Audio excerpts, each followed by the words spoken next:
अपन ने एपीआई के बारे में जाना था कि एपीआई क्या होती है और क्यों यूज़ में ली जाती है और क्या-क्या थोड़े बहुत एडवांटेजेस होते हैं उसके कि क्या फ़ायदा वगैरह होता है, ठीक है। तो नेक्स्ट एपीआई के अंदर अपन ने एक चीज़ और देखी थी कि इसके अंदर एपीआई लिखने के लिए जेंगो का यूज़ में लेते हैं काफ़ी लोग। जेंगो का रेस्ट फ्रेमवर्क, जेंगो के अंदर बेसिकली जेंगो ही क्यों लेते हैं पहले तो ये देखते हैं। क्योंकि जेंगो के अंदर खुद की भी काफ़ी सारी एडिशनल फीचर्स है और बेसिकली ये पाइथन के अंदर लिखी गई है, तो फिर पाइथन एक तो इजी टू अंडरस्टैंड है, तो जेंगो भी अपन काफ़ी इजीली समझ पाते हैं। पाइथन की हेल्प से काफ़ी सारे एडिशनल फीचर्स भी हमें इसके अंदर मिलते हैं और प्लस वैसे तो ये वेब ऐप बनाने के काम में आती है, बट मतलब फ्रंट एंड के, बट इसको अपन एपीआई लिखने के लिए बैकएंड के अंदर भी उसमें लेते हैं, ठीक है।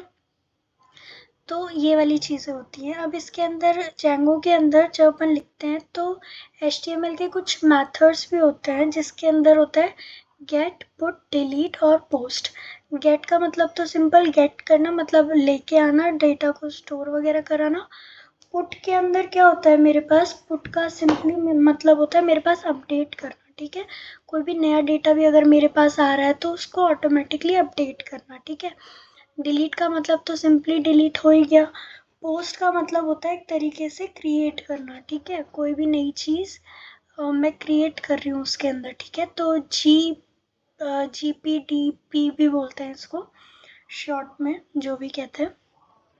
तो ये बेसिक मेथड्स इसके अंदर यूज़ में लिए जाते हैं, ठीक है। अब जैसे ये चीज़ अपन ने देखी तो सबसे पहले स्टेप्स क्या होते हैं जेंगो के अंदर अगर अपन एपीआई लिखना चाह रहे हैं तो सबसे पहले तो इंस्टॉलेशन होना चाहिए, अपने पास पाइथन होना चाहिए, जेंगो होना चाहिए और DRF मतलब जेंगो रेस्ट फ्रेमवर्क होना चाहिए मेरे पास। और ये फ्रेमवर्क है बेसिकली, ओके। आई होप आप समझ गए होंगे कि तो फिर ये सारी चीज़ें मैं डाउनलोड करूँगी, उसके बाद ही आगे का प्रोसेस स्टार्ट होगा, ओके। इसके बाद मैं सेटअप जेंगो करूँगी, जेंगो मॉडल्स को सेटअप करना बेसिकली इसका मतलब ये है कि मैं अपने डेटा को लेके आ रही हूँ, डेटा को स्टोर कर रही हूँ टेम्परेरी, कहीं ना कहीं तो मेरा डेटा स्टोर होगा, तो वो वाली चीज़ मैं इस सेकंड स्टेप में करूँगी।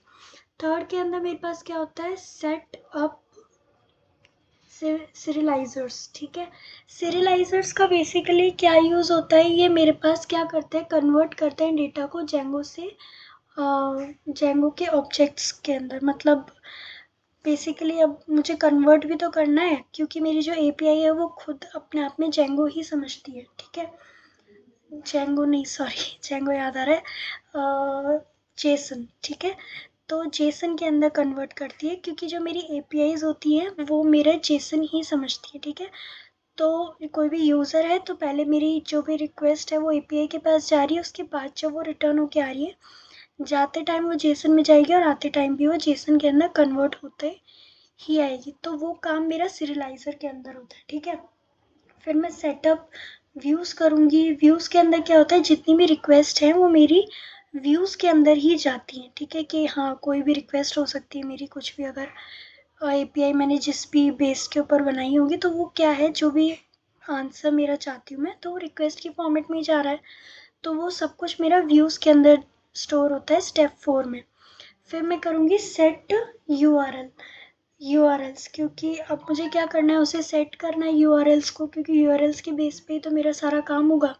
कौन सा व्यू कब चलेगा, ये बताने का काम बेसिकली सीरियलाइजर्स का ही होता है कि भाई अब मेरी, क्योंकि एक बार में मैं एक ही रिक्वेस्ट भेज सकती हूँ, मल्टीपल रिक्वेस्ट नहीं भेजूंगी। तो व्यू के अंदर रिक्वेस्ट चली गई और फिर क्या हुआ कि अब आगे कौन सी रिक्वेस्ट जानी है, फिर वो आगे व्यू से यूआरएल के थ्रू आगे परमिट होती है वो, ठीक है।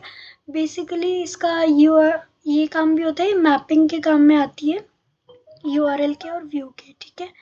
मैपिंग करते हैं अपन इसके बीच में, ठीक है। जहाँ भी मैं ये वाली फाइल बनाऊंगी वहाँ मैं दोनों के बीच में मैपिंग कर रही हूँगी, ठीक है।